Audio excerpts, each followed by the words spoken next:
Cette vidéo pourra t'aider si tu es en relation avec une perverse narcissique ou un pervers narcissique et que tu n'arrives pas à couper le lien, tu n'arrives pas à sortir de cette relation toxique même si tu souffres. Alors ça peut arriver dans ta vie amoureuse, mais ça peut aussi arriver dans ta vie amicale, familiale, professionnelle. Et quoi qu'il arrive, tu souffres, tu donnes toujours des deuxièmes chances et tu es toujours déçu. Tu donnes des deuxièmes chances parce que tu as l'impression que, évidemment, ça pourra évoluer, que cette personne pourra changer. D'ailleurs, c'est ce que cette personne te promet. Mais moi, je suis là pour te dire que cette personne ne changera absolument jamais. Ce n'est pas possible dans sa structure et je t'expliquerai pourquoi dans une autre vidéo. Alors, tu restes parce que tu penses que cette relation est comme les relations saines, qu'elle est linéaire, c'est-à-dire que dans toute relation, en fait, il y a quand même une évolution, une progression. Même quand on finit par se quitter, la relation évolue en fait. Et avec des hauts et des bas, certes, mais la relation connaît une évolution, une progression. Dans une relation avec un pervers narcissique, en fait, ce n'est pas une ligne, c'est une boucle infernale dans laquelle tu es piégé. Alors, je vais même te raconter le début de votre relation.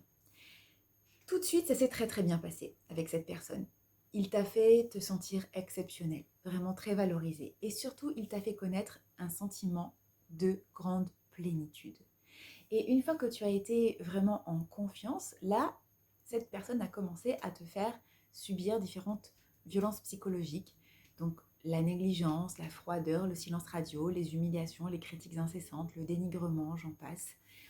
Et au moment où tu aurais dû partir dans n'importe quelle relation, tu l'aurais fait, hein, tu serais parti à ce moment-là, là tu es resté parce que euh, pour plusieurs raisons. Tu as l'impression que les gens peuvent changer d'une part, et puis ce que tu as vécu au début était tellement bon en fait que tu veux absolument retrouver ce sentiment-là. Donc tu restes et tu en viens même à te remettre en question parce que cette personne s'est présentée comme aussi tellement parfaite que tu te dis s'il y a tous ces problèmes, c'est peut-être de ma faute. Et tu es resté parce que aussi cette personne t'a rattrapé au moment où tu allais partir. Alors il y a plusieurs techniques que ce pervers ou cette perverse utilise pour te rattraper. C'est par exemple du jouer sur ta compassion. Je suis certaine que tu es quelqu'un de vraiment très empathique parce que sinon tu n'aurais pas attiré ou matché avec un pervers narcissique. Et là, le pervers va te dire, désolé, ma chérie, ça ne se reproduira plus. Si j'ai agi comme ça, c'est parce que j'ai eu une enfance très difficile ou parce que j'ai eu une relation précédente qui m'a vraiment traumatisée. Donc j'ai projeté des choses sur notre relation, je ne le referai plus jamais. Ou encore, et celle-là, c'est la meilleure, j'ai agi comme ça parce que mes sentiments pour toi sont tellement forts que ça m'a fait peur et du coup j'ai voulu m'auto-saboter, etc., etc. Et il va solliciter ton pardon en fait et ta compassion. Deuxième technique, il pourra utiliser ce qu'on appelle le gaslighting. Donc ça, je t'expliquerai en détail ce que c'est dans une autre vidéo, mais en bref, c'est une technique de manipulation qui vise à te faire douter de tes propres perceptions. En réalité, il va te dire que tu n'as pas compris ce qu'il entendait par telle ou telle critique, qui était en fait une remarque totalement constructive, ou que non, il n'était pas négligent ou distant avec toi, c'est toi qui es trop fusionnel. Donc, tu vas douter de tes perceptions et puis tu vas te remettre en question. Et tu vas d'autant plus te remettre en question que ça va redevenir super bien entre vous. Vous allez revenir à cette période qu'on appelle la période de lune de miel. C'est aussi génial que ça l'était au début. Donc, tu doutes de ce que tu as perçu, tu te remets en question. Le problème, c'est que ça ne va pas rester en haut, en fait, ça va retourner en bas, en fait, dans la boucle infernale. Donc, ça ne va jamais s'arrêter. Lune de miel, enfer, lune de miel, enfer. Et je vais même aller plus loin.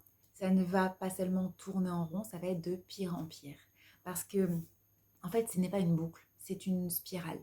Une spirale de cercles comme ça concentriques qui va resserrer le piège autour de toi. Parce qu'en réalité, à chaque fois que tu donnes une deuxième chance, ça veut dire que tu as accepté tacitement d'être manipulé, d'être négligé, d'être critiqué, d'être dénigré, rabaissé. Et à chaque fois que tu acceptes ça, tu cèdes un peu de terrain. Tu cèdes un peu de terrain sur les limites que tu devrais poser par amour pour toi-même.